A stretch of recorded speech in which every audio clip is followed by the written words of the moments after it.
महाराष्ट्र में NEET exam में Maharashtra radar पर था। नीट के एग्ज़ाम के पेपर लीक होने के मामले महाराष्ट्र से ही शुरुआत हुई।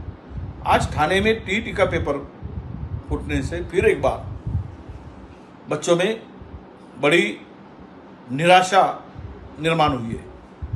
ये जो बच्चे कोई भी एग्ज़ाम के लिए दिन रात मेहनत करते हैं, उनके पेरेंट्स दिन रात उनको साथ देते हैं, और ये सब होने के बाद जब एग्ज़ाम सेंटर पे जाने के बाद ये पेपर लीक होने की घटनाएं सामने आती है तो हमें शर्म करनी चाहिए, शर्म आनी चाहिए। महाराष्ट्र जैसे राज्य में टीईटी का पेपर लीक होना ये बड़ी दुर्भाग्य बात है, ऐसा मैं मानता हूँ। ये सरकार की नाकामयाबी है। ठीक ढंग से एग्ज़ाम भी नहीं ले सकते। इसके पहले भी पुणे में पुलिस रिक्रूटमेंट का भी पेपर इस तरह से फूटा था, ऑनलाइन एग्ज़ाम।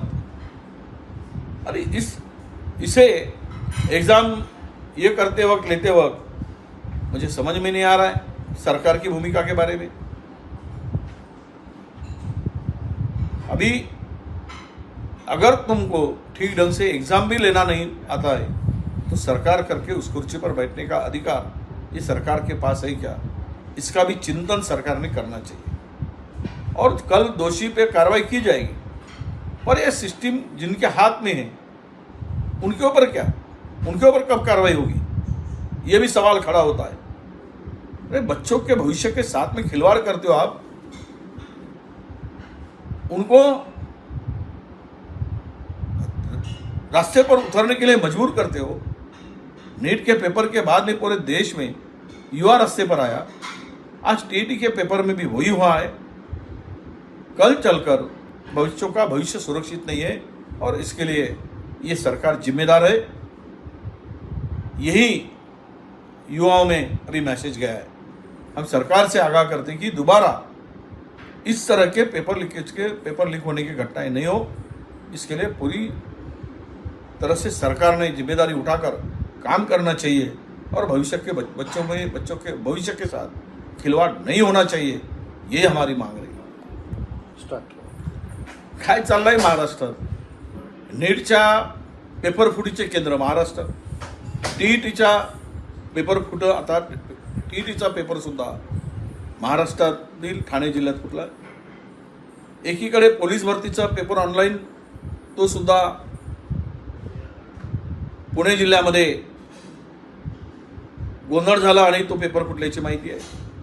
मला कळत नाही की महाराष्ट्र सरकारला झालं तरी काय, टीईटीचा पेपर फुटतो कसा, त्याचे धागेदोरे जे आहेत ते पोलीस कदाचित शोधून काढतीलही, पण हे सरकारचा अपयश आहे।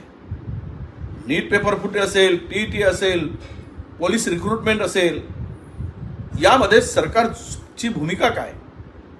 सरकारला या साध्या परीक्षा व्यवस्थित घेता येत नाही, म्हणजे सरकारला विद्यार्थ्यांच्या प्रती त्यांच्या भविष्याच्या संदर्भात काही देणं घेणं नाही। हे दिवस रात्र मेहनत करून हे सगळी पोरं मेहनत करून एग्जाम देतात आणि ते पेपर लीक होतात, त्यावेळेस त्यांचं भविष्य अंधकारमय होतं। ही साधी कल्पना जर येत नसेल तर राज्यकर्त्यांनो तुम्हाला त्या खुर्चीवर बसण्याचा अधिकार आहे का, हा खरा प्रश्न इथे निर्माण होतो आहे। या ठिकाणी कोणी जबाबदार असेल त्याच्यावर कारवाई होईल, पण हे वारंवार घडणारे प्रश्न जे काही समस्या आहेत याचं निराकरण, याचं परमनंट सोल्युशन सरकार कधी काढणार आहे, यावर कायमचा बंदोबस्त सरकार कधी करणार आहे, हा खरा प्रश्न या निमित्तानं होतो आहे। थोडी तरी सरकारला लाज वाटत असेल तर पुन्हा असले प्रकार होणार नाही याची खबरदारी सरकारने घेतली पाहिजे।